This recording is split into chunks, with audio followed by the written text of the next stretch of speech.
আল্লাহ নবী বলতেছেন, দুই পবিত্র হাসান হোসাইন আমার পিঠে থাকার কারণে আমি সেজদা থেকে মাথা তুলবার পারিনি। তুলবার চাইছিলাম, কিন্তু নামাজের মালিক আল্লাহ তাআলা বললেন, হাবিব আপনি যেমন হাসান হোসেনকে ভালোবাসেন আমি আল্লাহ তেমন ভালোবাসি। এই ভালোবাসার কারণ হলো এই দুইটা সন্তান পবিত্র হয়ে জন্মগ্রহণ করেছে। সুবহানাল্লাহ কোন হাসান হোসেন জন্মসূত্রেই পবিত্র। এমনি জান্নাতি যুবকদের সর্দার হবে, এমনি এমনি সাইদের স্বভাবে আহলের জান্নাহ হাসান হোসেন রাদিয়াল্লাহু তাআলা আনহুমা। সেই হোসেনের হাতে হযরত আলী কোরআন শরীফ দিয়ে ধরে কোন কি দিয়ে, আপনারা একটু হাহাকার করেন, ছোট বাচ্চার হাতে কোরআন শরীফ দিলে লাভ না লস? জোরে কোন কি লাভ? এক নম্বর লাভ হলো আপনার বেগুনাহ মাসুম ছোট্ট অবস্থায় পবিত্র হওয়ার শিক্ষা পাইছে। হযরত হোসেনের হাতে আল্লাহর কোরআন দিয়ে আমি এইটাই বুঝাবার চাচ্ছি, মাসুম বাচ্চার হাতে কোরআন দিবেন না আগডুম বাগডুম দিবেন, এটা বাবা হিসাবে আপনাকে সিদ্ধান্ত নেওয়া লাগবে। আজকে দেখেন প্রাইমারিতে একটা ইসলাম ধর্ম বই পাওয়া গেল, এক বইয়ে একদিকে কাবার ছবি আর একদিকে মূর্তির ছবি। যেরকম ঠিক আপনি দেখছেন, সে বই দেখছেন, আপনার ছোট বাচ্চাকে কাবার ছবি দিয়ে মূর্তির শিক্ষা দেওয়া হবে। আয়রায় টিয়ে নাই ভরা দিয়ে না লেগে গেল বোয়াল মাছে, তাই না দেখা ভোজন মাছে। আপনার বলেন তো এই কথাগুলোর মধ্যে একটা সত্যি কথা আছে? তাহলে আপনার মাসুম বাচ্চাকে আপনি জালিকাল কিতাবুল আরাইবা বিহুদাল লিল মুত্তাকিন দিবেন না মিথ্যা প্রাইমারি শয়তানি শিক্ষা দিবেন, এই সিদ্ধান্ত আপনাকেই নেওয়া লাগবে। আপনার ছোট বাচ্চা পবিত্র হোক, আপনার চান না? আল্লাহ রাসূল বলেছেন ওই ব্যক্তির কবরে সবচাইতে বেশি আযাব হবে যে পেশাব থেকে পবিত্র হয় না। আপনারা বলেন তো পেশাব থেকে পবিত্র হওয়ার শিক্ষা প্রাইমারি দেয় না হাফিজ মাদ্রাসা দেয়? যদি না করেন তাহলে আপনাদের পাপ হবে। কেন জীবনে কোন হাফিজ মাদ্রাসা দেখেননি আপনারা? দুই একদিন এই বাচ্চাগুলো পেশাব করা দেখেন না কেন? পেশাব করে দেখলে আপনার কলিজা ঠান্ডা হবে। কি সুন্দর করে পেশাব করে, পানি খরচ করে, অজু করে, অজু করতেছ ঠান্ডার মধ্যে। মাঘ মাসে এইবার তো শীত গেল ভাই, আমরা তো ফজরের সময় চেতন পাওয়ার চাই না। আর আমার হাফিজ এতিমখানা মাদ্রাসার বাচ্চারা রাত 4টার সময় ঠান্ডা পানিতে অজু করে 4 রাকাত করে তাহাজ্জুদের নামাজ আদায় করে তারপরে আল্লাহর কোরআন তারা ধরে ধরে করে সুবহানাল্লাহ। শুধু হাফিজ মাদ্রাসার বাচ্চাদের তাহাজ্জুদের নামাজ কোরআন তেলাওয়াতের কারণে বর্তমান সময়ে বাংলাদেশ টিকে আছে। যত রকম খারাপি চলতেছে, দেশ ধ্বংস হওয়ার কথা। আমাদের দেশে করোনা হয়েছিল, ঠিক না? আর ছিল না? কতক্ষণ আপনারা বলেন তো, করোনার সময় কোন প্রাইমারি খোলা ছিল? কথা কন না, এখন সত্যি কথা বলেন ছিল? কিন্তু হাফিজ মাদ্রাসা একটাও বন্ধ না। সরকারকে একজন নাস্তিক বলল যে প্রাইমারি বাচ্চারা ছোট, হাফিজ মাদ্রাসাও ছোট, বাচ্চারা পড়ে, তে প্রাইমারি যদি করোনার কারণে বন্ধ করে দেওয়া হয় হাফিজ মাদ্রাসা বন্ধ করে দেওয়া হোক। তখন মাননীয় প্রধানমন্ত্রী বললেন প্রাইমারি হলো নাপাক। দেখেন সত্যি কথা কি ভয় বার হয়, প্রাইমারি হলো নাপাক আর হাফিজ মাদ্রাসা হলো পাক। সুবহানাল্লাহ কন্যা কেন বলে? আর করোনা এমন একটা অসুখ, এইটা সহজে পাক লোককে ধরবে না। এজন্য সরকারের আইন করছিল বেশি বেশি হাত ধোয়া লাগবে। দরকার কি ধোয়া লাগবে? হাত ধোয়ার কথা আসলো না? আপনার বলেন তো, আপনার যে 5 বার নামাজ ওযু করেন কয়বার হাত ধোন কোন? যারা 5 ওয়াক্ত নামাজ পড়ে করোনা থেকে বাঁচার জন্য তাদের আলাদাভাবে হাত ধোয়া লাগবে না, ওযু করার সময় ওই হাত ধোয়া হয়ে যাবে। দরকার ঠিক। আপনারা শুধু নামাজের সময় ওযু করেন, কিন্তু যারা হাফিজে মাদ্রাসায় লেখাপড়া করে আল্লাহর কোরআন পড়ে তারা দিনে রাতে কতবার ওযু করে আপনারা কি হিসাব নিয়েছেন? এই কোরআন হোসেনের হাতে দিয়ে হযরত আলী ফাতেমার ঘরের দরজায়।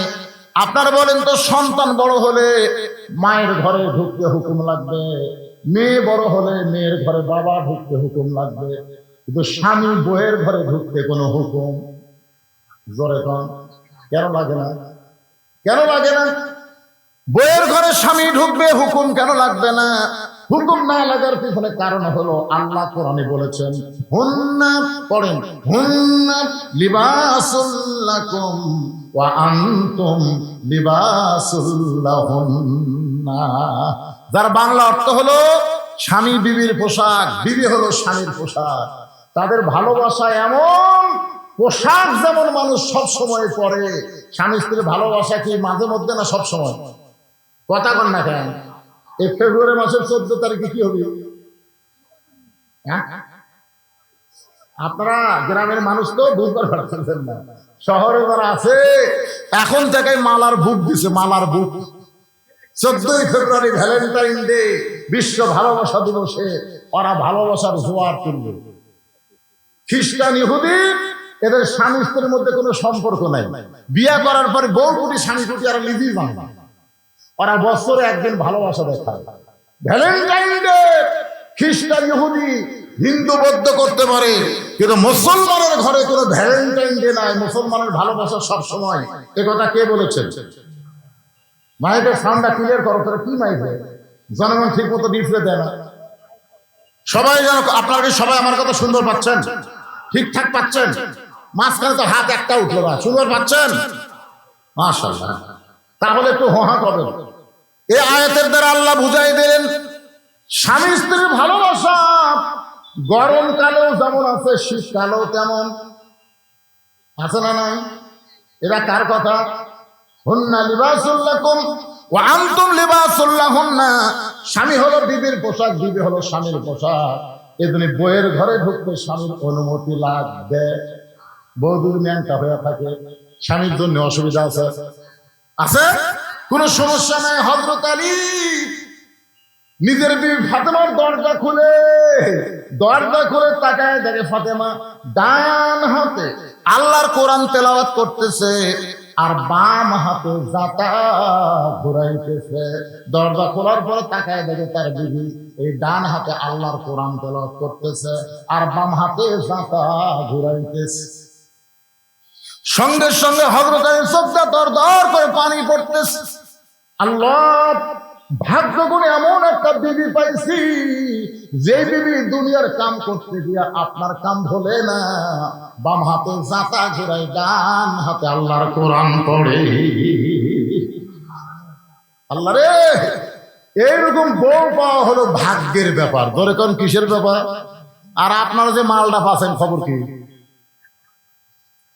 এশার নামাজ পড়ে বাড়িতে দেখেন, এশার নামাজ পড়ে আপনি বাড়িতে দেখেন আপনার মুসলমানের বাড়ির মধ্য থেকে হিন্দুদের পূজার মধ্য হরি হরি হরি হরি লো লো করে বাঁচতেছে। আমি মুসলমান, আমার ঘরে হিন্দু করে বাধ্য কেন? আপনি ঢুকে দেখেন আপনার বউ স্টার জলসা জি বাংলা দেখতেছে। আমি মায়েদের জন্য বলতেছি, মা, এই স্টার জলসা জি বাংলা মুসলমানের ঘরে চলতে দেওয়া যাবে?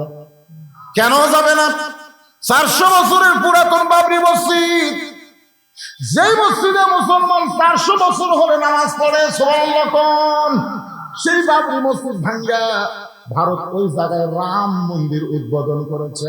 আপনারা বলেন তো, ভারতে কি মন্দির বানানোর জায়গা আছে না নাই? আছে না নাই?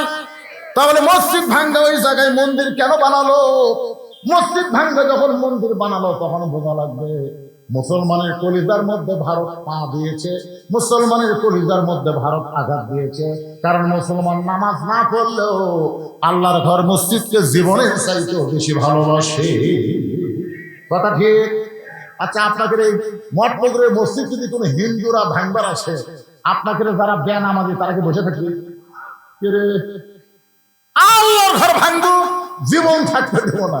ওই নামাজ না পড়লেও মসজিদকে তার জীবনের চাইতে ভালোবাসে। সেই মসজিদ ভাঙ্গা দিয়া ওর রাম মন্দির বানালো। সেই ভারতের স্টার জলসা জি বাংলা দেখা যাবে? দেখা যাবে? তাহলে আপনার বউ যদি দেখে দোষ কার? আর কথা কয় না। স্বামীর সম্পূর্ণ দোষ। বিষের বিলকে দেয়, আপনার হাতে কেসি নাই, কেসি নাই, কেসি যে বিষের তার কাটে দেন। বর্তমানে স্টার জলসা জি বাংলা থেকে আপনার বউকে বাঁচানোর জন্য যদি বিষের লাইন কাটে দিবার পারেন, একটা বদর যুদ্ধের সওয়াব আল্লাহ আপনাকে দান করে দিবে। ধরে কেন সুবহানাল্লাহ, খালি সুবহানাল্লাহ করেন, কাটেন না। হুজুর, আপনার ওয়াসনা বউ হেরানো।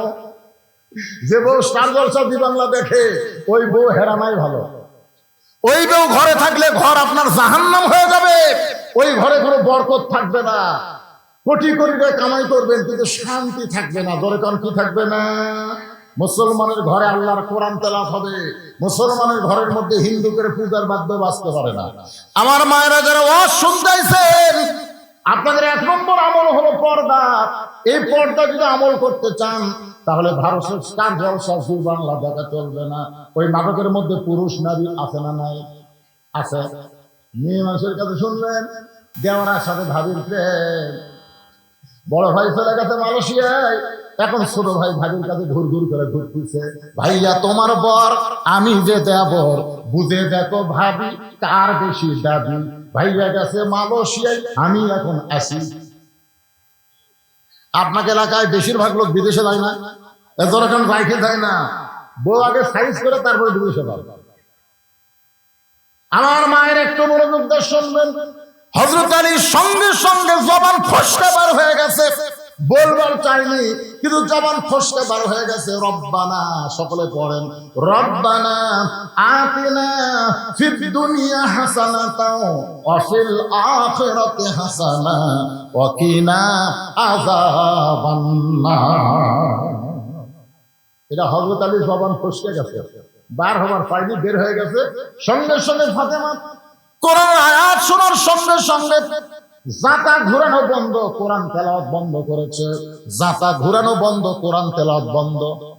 স্বামী যখনই কোরআনের আয়াত তেলাওয়াত করেছে সঙ্গে সঙ্গে ফাতেমা জাতা ঘুরান বন্ধ করে দিয়েছে, কোরআন তেলাওয়াত বন্ধ করে দিয়ে দৌড়ে এসে বুড়া আঙ্গুলে ভর দিয়া স্বামীর কপালে একটা চুমা খাইছে।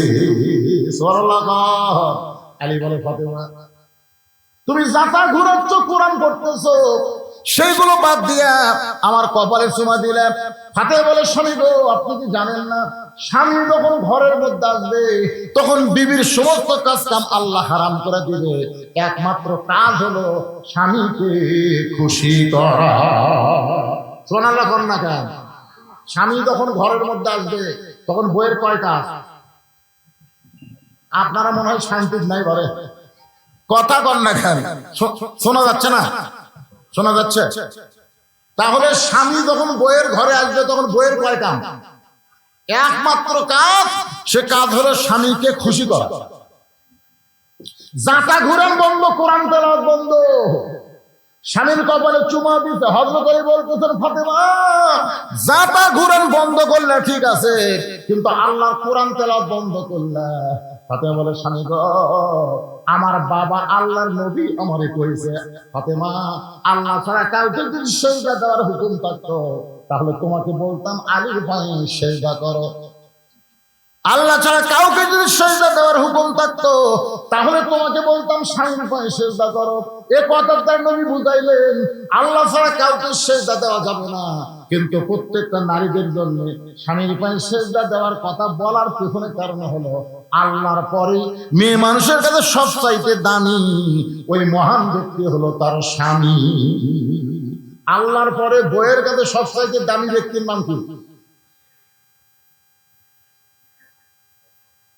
আপনারা কথা বলবেন না? এ বাবা, তুই ওর কি ছবি তুলবার লাগলো? ছবি তুলতে এতক্ষণ লাগে? এখন ডিজিটাল কাজটা এখন। আমি তো ছবি তুলবার দেই না, দেখি 1,000 ছবি সাপ্লাই হয়ে গেছে। কিভাবে? আমাদের তো লোক থাকি, চোখের পলকই কাম হয়ে যায়, কতক্ষণ সাইজ হওয়া লাগে।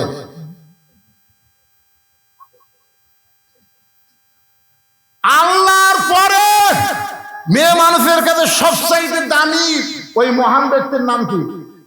আরো জোরে জোরছে বলো, ওরা শুনুক পারে। হায় হায়, ডাকতেছে স্বামী করুণ স্বরে, রোকেয়া। কথা কয় না। কেন সোনামণি লক্ষ্মী লোকেয়া? কথা কয় না। আমার কলিজার টুকরো রোকেয়া, কি এত ডাকেন কেন? আমার কাম নাই? স্বামী কাছে গেলে বিবির এক কাজ, কয় কাজ? স্বামীকে খুশি করা।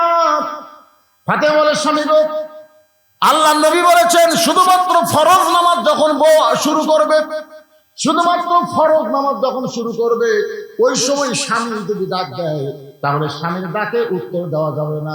কারণ শুধু ফরজ নামাজের ক্ষেত্রে স্বামী ডাকলে উত্তর দেওয়া যাবে না। নফল নামাজ যদি শুরু করে দেয়, ওই সময় স্বামী ডাকলে আগে স্বামী ডাকলে উত্তর দিয়ে তারপরে আবার নামাজ শুরু করা লাগবে।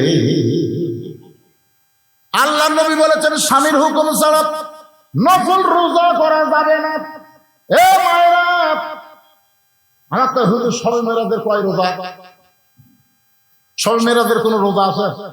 কোন রোজা নাই, তারা রোজা থাকবে। আমি আজকে বলে দিচ্ছি মা, স্বামীর হুকুম ছাড়া নফল রোজা পর্যন্ত করা যাবে না।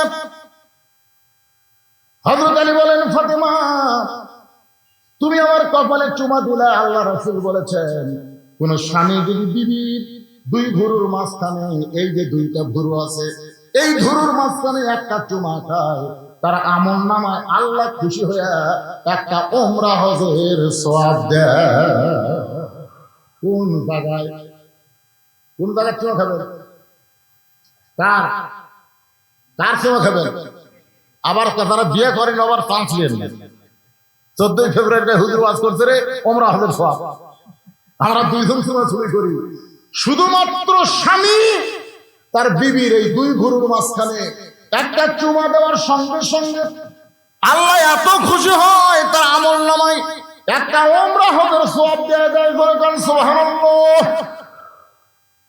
ফাতেমা বলে, স্বামী গো, আপনি আল্লাহর কোরআন পড়তেছিলেন, সেই কোরআন পড়া বাদ দিয়া আপনি খামাকা আমার ঘরের মধ্যে অসময়ে ঢুকলেন।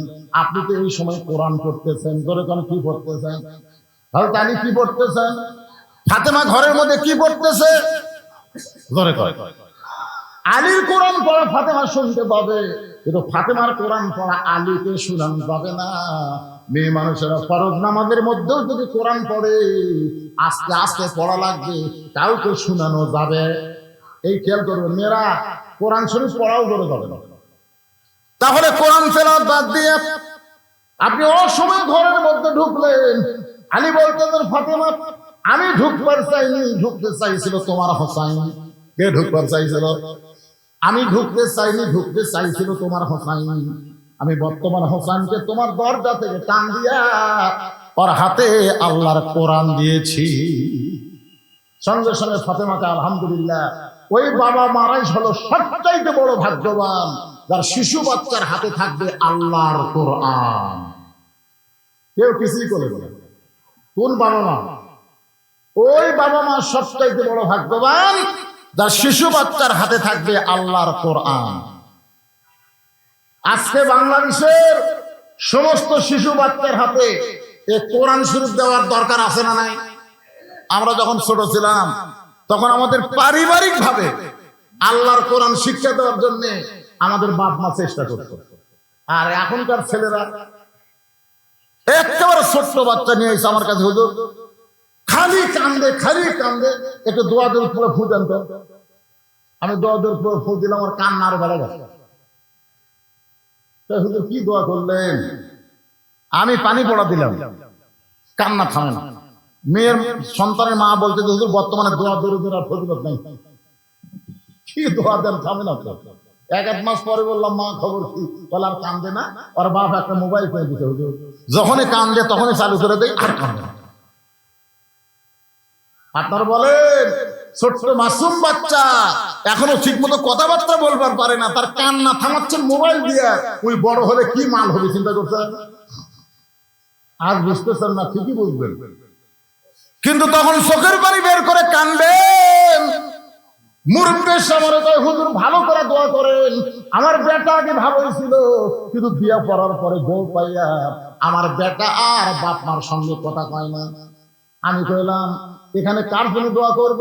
বলে আমার ছেলের জন্য। ছেলে খারাপ না, ছেলের বাপ মা হলো খারাপ। ছেলের বাপ মা যদি খারাপ হয় তার ছেলে কোনোদিন ভালো হবে না। আজকে আমরা ভালো যদি হবার চাই, আমার শিশু বাচ্চার হাতে আল্লাহর কোরআন শরীফ দেওয়ার দরকার আছে না? দিবেন না, খালি এমনি এমনি বলতেছেন।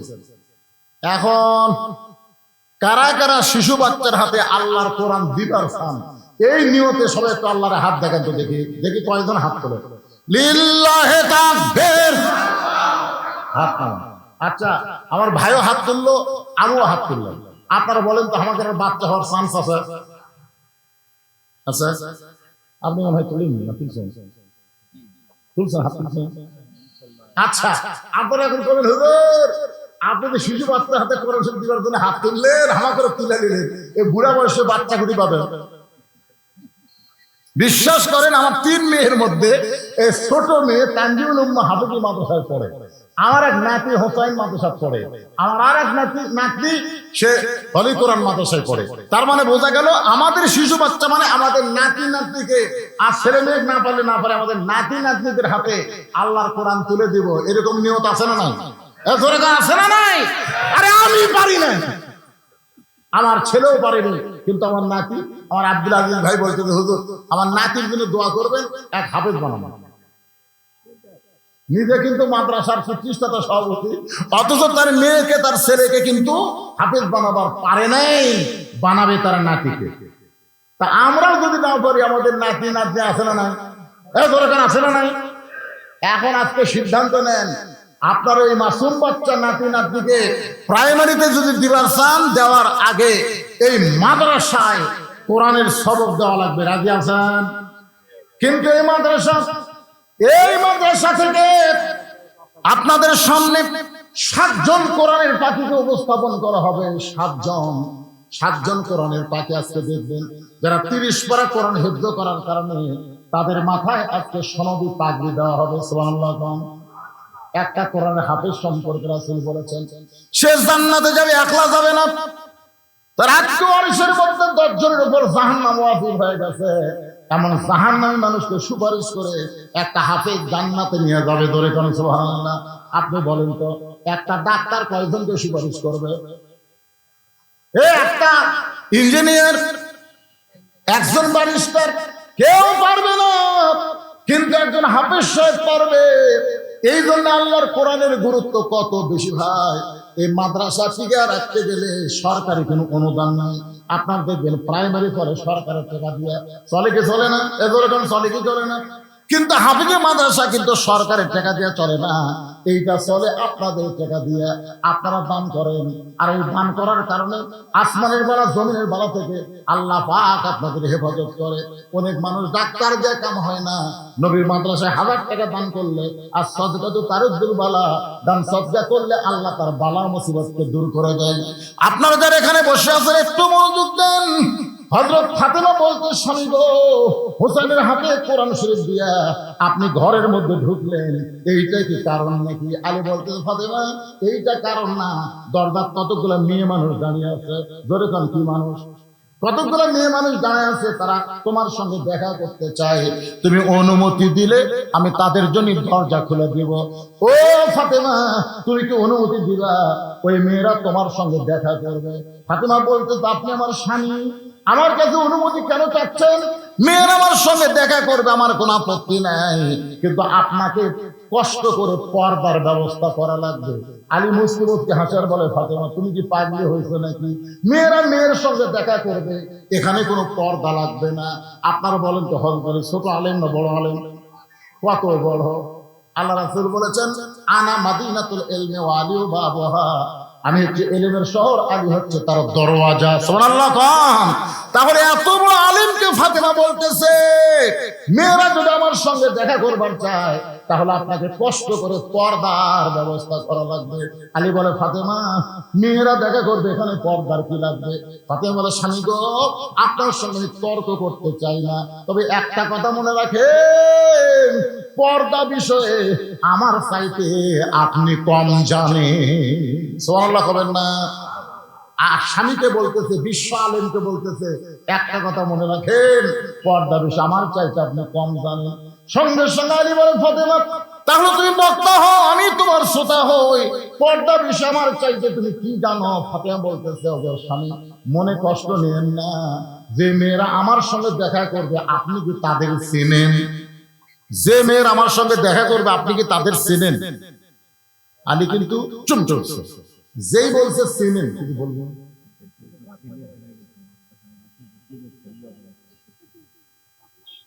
তার মাও নাই, মার কাছে খোঁজলে দেখেনি স্বীকার করা, খোঁজলে দেখেনি স্বীকার করা। সিজার করা বাচ্চারা অস্থির হয়। শিববাটির একটা বাচ্চা পাওয়া গেছে, মা ফারুকের মেয়ে। আরে বাপের নাম কভার না পারলে কি যে বিপদ হতো রে। স্টেজের ওপর আছে একটা পুরুষ মানুষকে পাঠায় দেন, ফারুকের মেয়ে, অদ্ভুত একদিন হাতের দাম দিয়ে না। মেয়ের নাম হলো ফারজানা, সবই দর হবে। বাবায় আনন্দে মাতিয়া সাগরে ভাসাইয়া সেই যে চইলা যায় খবর লয় না। মাজন ধরিয়া উদরে কত কষ্ট করে, 10 মাস পরে পায় প্রসবের বেদনা। এমন দরদি ভাবে কেউ হবে না আমার মা। মা গো 18 সালে আমার বাবা মারা গেছে, 18 সালে। তখন মা বলতো, বাবান কোনো টেনশন নাই, আমি তো আছি, আমি তো আছি। আমার মনে পড়ে যায় একদিন আমার নাতি হোসাইন, আমার মা বসে আছে চেয়ারে, মায়ের সামনে আমাকে বলতেছে, এই বুড়া। আমার নাতি যখন আমার বুড়া করেছে, আমি মুচকি মুচকি হাসতেছি, কিন্তু আমি তাকায় দেখি চেয়ারে বসে আমার মা ছোট বাচ্চার মতন কাঁদতেছে। মায়ের চোখটা পানি পড়তেছে, মা 2টা হাত চোখের সামনে দিয়ে আসে। আমি মায়ের কাছে গিয়ে বললাম, মা কি জন্য আপনি কাঁদেন? আমার মা বলতেছে, আমার সন্তানকে আমার সামনে বুড়া কয়, আমার সন্তানকে আমার সামনে বুড়া কয়। এইটা শোনার পরে আমার কলজে আগুন লেগেছে। বাজান, আমি তোর মা জীবিত আছে আর আমার সামনে তোর বুড়া বলবে, এইটা আমার সহ্য হয় না। আপন কেহ নাই রে দুনিয়ায়, মা জননী নাই রে যাহার, এই দুনিয়ায় তাহার কেহ নাই। মায়ের মতন আপন কেহ নাই রে দুনিয়ায়। গিয়ে গেছে যায়নি? আচ্ছা আসবে, একটু মনোযোগ দিয়ে শুনবেন আল্লাহর বান্দা।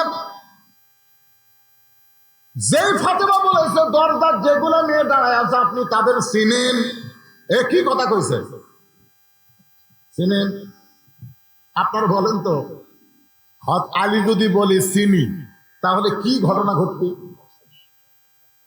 আচ্ছা ঠিক আছে, হয়ে গেছে, ঝামেলা শেষ। আমি একদিন আমার বউয়ের সামনে বলতেছি, আমার চাচাতো ভাই যে বিয়ে করছে বউটা ভালোই সুন্দরী। আমি কিন্তু কিছু মনে করে কইনি, খালি এইটুকুই কইছি, আমার চাচাতো ভাই যে বিয়ে করছে বউটা ভালো সুন্দরী। আমার বউ বলতেছে, কবে থেকে লুচ্চা হলো? আমি বলি ঠিক আছে, তো চাচাতো ভাইয়ের বউ সুন্দরী, আপনি আলেম হয়ে কেমনে দেখলেন? আপনি বলেন চাচাতো ভাইয়ের বউয়ের দিকে তাকারও গায়ে আছে, ওয়াজ করা খান। আমি সেই দিন কান ধরে তওবা করছি, আল্লাহ কারো যে বউ সুন্দরী দেখি আর এই বউয়ের সামনে কোনোদিন বলা যাবে না, আমি আর দেখবো না, যদিও দেখি আর কোনোদিন বলা যাবে না। কারণ নিজের বউ সবসময় চায় আমার স্বামী খালে আমার দিকে তাকায় থাকে, ধরে কোন ঠিক কিনা, এটা কিন্তু চায়। আবার স্বামীর দিকে কেউ যদি তাকায় তখন মেয়েরা কিন্তু খুব মন খারাপ করে। এক মেয়ে আমার বলতে যে, হুজুর একটু দোয়া করবেন, আমার স্বামী খুব সুন্দর, তো স্বামীকে নিয়ে যখন বাইরে যায় রাস্তার মেয়েরা খেলে আমার স্বামীর দিকে তাকায় থাকে, একটু দোয়া করবেন হুজুর আমার স্বামীর দিকে মেয়েরা যেন না তাকায়। আমি বললাম, মা দোয়া দিয়ে এখানে কাম হবে না, তুমি এক কাম করো, তুমি একটা আমল করো। আমল? বউ কয়, কি আমল হুজুর? বলে, আমলটা হলো তোমার স্বামীর চাচা বানান। যেই কইছি চাচা বানান নিয়ে ফেলে, হুজুর কোন কি আপনি স্বামীর চাচা? আমি কি চাচা কবার করছি, চাচা বানাবার করছি। তুমি একটু আমল করো। ওই কিছুদিন পর স্বামীকে হাত পা ধরে দাঁড়িয়ে রাখাচ্ছে, দাঁড়িয়ে এখন 1 মাস হয়ে গেছে। আমার মোবাইল করে, হুজুর স্বামীর লে ঘুরি রাস্তা, একটা মেয়েও আমার স্বামীর দিকে তাকায় না। যদিও কেউ ভুল করে তাকায়, তাকে বলে আসসালামু আলাইকুম চাচা, কেমন আছেন? তা আমার সামনে আমার স্বামীর চাচা করে আমার মন খুব খুশি হয়। চাচা করলে খুশি, কিন্তু ভাই করলে ব্যাপার। আমার মায়েরা যারা পর্দার অন্তর আছেন শোনেন, একটু মনোযোগ দিয়ে শোনেন। হযরত আলী বলতেছে, ফাতেমা এই দুনিয়াতে একজন মানুষকে আমি চিনি, সেই মানুষটা হলো আমার হাসান হোসেনের মা। হাসান হোসেনের মা ছাড়া এই দুনিয়ার কোন নারীকে আমি আলী চিনি না। সুবহানাল্লাহ বলেন না? কয়জনকে চিনে?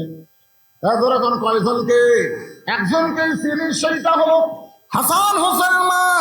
সঙ্গে সঙ্গে ফাতেমা বলে, স্বামী গো, যে মেয়ের আমার সঙ্গে দেখা করবে এদের মধ্যে একজন যদি বেপরদা নারী থাকে, সব মেয়েরাই ভালো, যারা আমার সঙ্গে দেখা করবে রাইছে তারা সব মেয়ে ভালো, কিন্তু একটা যদি বেপরদা থাকে, একটা, ধরে কোন কয়টা, কি ক্ষতি হবে কোন? তো বেপরদা নারী যারা শয়তানের যানবাহন তারা। এরা আমার সঙ্গে সবাইকে বলা লাগবে। বেপর্দা নারী যারা শয়তানের যানবাহন তারা, বেপর্দা নারী যারা শিলা কলা তারা, বেপর্দা নারী যারা শিলা কলা তারা, বেপর্দা নারী যারা ব্রয়লার মুরগি তারা, ব্রয়লার মুরগি তারা। বুঝতে পারেননি? একই গাছের কলা, এক গামলায় শোষাওয়ালা, এক গামলায় শিলা। আপনি বলেন তো কোন কলা আপনি কিনবেন? শোষাওয়ালা না শিলা? আপনি কি কলা শোষা সহ খান না শিলা খান? তো শিলাই যদি খান, আগে থেকে শিলা আছে, খালি নিবেন আর খাবেন। কিন্তু আপনি কেন কিনবেন না? এ কারণেই কিনবেন না যে আমি খাওয়ার আগে অনেক কেউ খাইছে। কে খাচ্ছে? পোকা খাচ্ছে, মাছি খাচ্ছে, মশা ধুলাবালি খাচ্ছে। তার মানে বোঝা গেল কলা খাওয়ার ব্যাপারে আপনি খুবই চালাক। সুসাওয়ালা ছাড়া শিলা কলা কিনেন না। তাহলে বিয়ে করার ব্যাপারে, বউ নিয়ে সংসার করার ব্যাপারে আপনি এত বোকা হলে চলবে না। আপনার বউটাকে পর্দার মধ্যে রাখা লাগবে, পরপুরুষ যেন দেখবার কোনো চান্স না পায়। আল্লাহ কোরআনে বললেন, অকরনা ফি বুয়ুতিকুন্না ওয়ালা তাবাররুজনা তাবাররুজাল জাহিলিয়াতিল উলা। হাতে বলে, স্বামী গো, একটা যদি বেপর্দা মেয়ে থাকে, আর সেই বেপর্দা মেয়ে যদি আমি ফাতেমাকে দেখে, তাহলে বলেন তো আমার ক্ষতি কি? ওই বেপর্দা নারী যদি আমি ফাতেমাকে দেখে, আপনাকে দেখার দরকার নেই। আমি ফাতেমাকে দেখার পরে পর পুরুষের কাছে গিয়ে যদি বলে দেয়, হাসান হোসেনের মাকে দেখে আসলাম, কতগুলো মেয়ে মানুষের সাথে হাসান হোসেনের মাকে দেখে আসলাম, চোখের ভুরু এইরকম, মুখের চেহারা এইরকম, নাকের চেহারা এইরকম, তাহলে আপনি বলেন আপনার যে বউটা এত কষ্ট করে পর্দার মধ্যে থাকে, একটা বেপর্দার নারীর কারণে যদি পর পুরুষের কাছে প্রকাশ হয়ে যায়, তাহলে বলেন তো ওইরকম মেয়েদের সাথে দেখা করা কি আমার জায়েজ আছে? ওগো স্বামী, আমি ফাতেমা পর্দা নিশি, পর্দার মধ্যেই থাকতে চাই, পর্দার মধ্যেই দুনিয়া থেকে যাবার চাই। গভীর রাত্রে ফাতেমা দুনিয়া থেকে বিদায় নিবে। স্বামীর কাছে শর্ত দিয়ে দিল তিনটা। এক নম্বর শর্ত হলো, রাতের অন্ধকারই আমাকে দাফন করা লাগবে। রাতের বেলা পর্দায় বিদায় নিব, দিনের বেলা আমার কবর দিবেন, আমার কবরের খবর দুনিয়ার মানুষ জানতে পারে, এদের রাতের বেলায় আমাকে কবর দেওয়া লাগবে। আমার দুই নম্বর শর্ত হলো, আমার কোনো জানাজার ব্যবস্থা করা লাগবে না। পুরুষ মানুষের জানাজা লাগতে পারে, কিন্তু মেয়ে মানুষের জানাজা লাগবে না।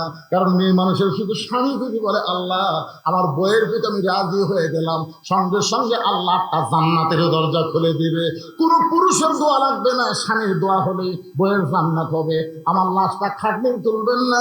আমি ফাতেমার দেহের ওজন দুনিয়ার কোনো পুরুষ মানুষ জানো, এইটা আমি পছন্দ করি না।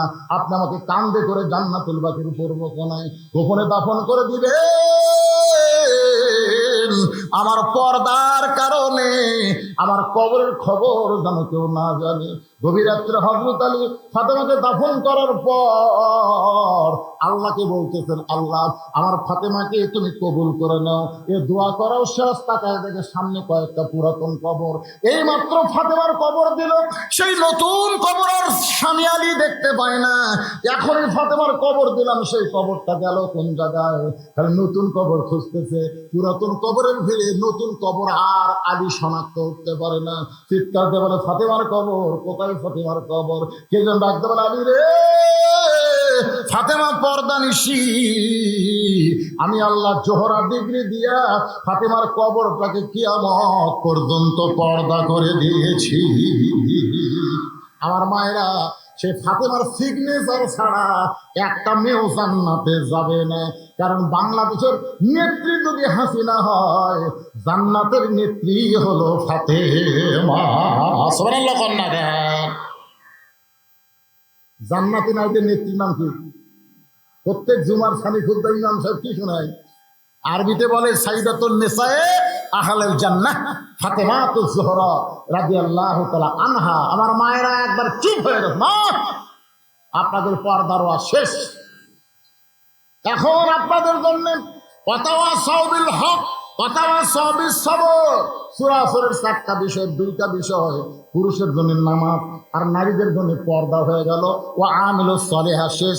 এখন হলো ওয়াতাওয়াসাউ বিল হক। হক কথা বলতে হবে, হক পথে চলতে হবে, হকের দিনের পথে চলতে গিয়ে ফিলিস্তিনের মুসলমানের মতো যদি জীবন দেওয়া লাগে জীবন দিব, কিন্তু ইহুদির সঙ্গে কোনো জোট করা যাবে না।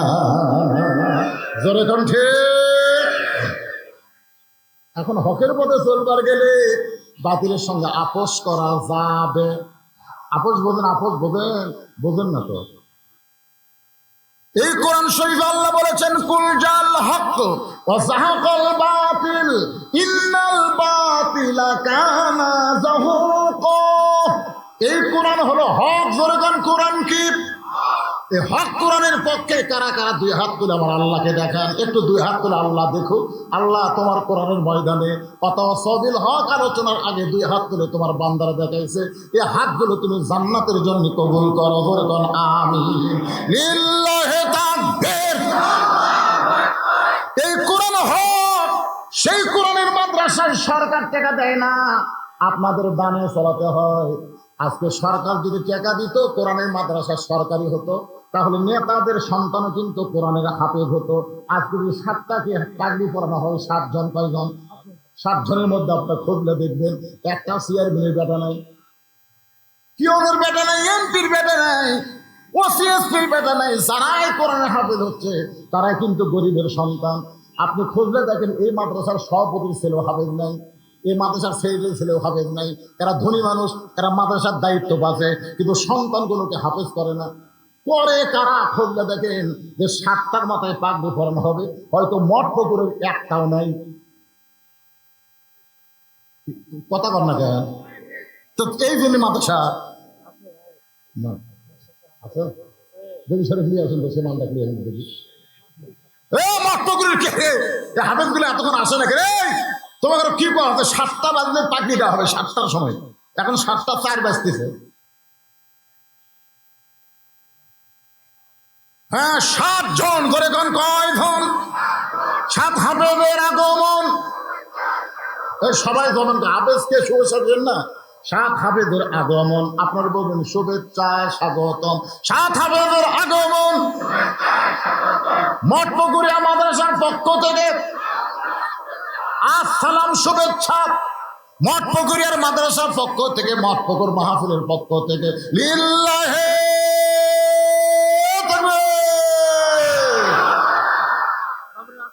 আসো আসো। ও বাবা, লাইন ধরে আসতেছে। আসো ময়নারা, আসো।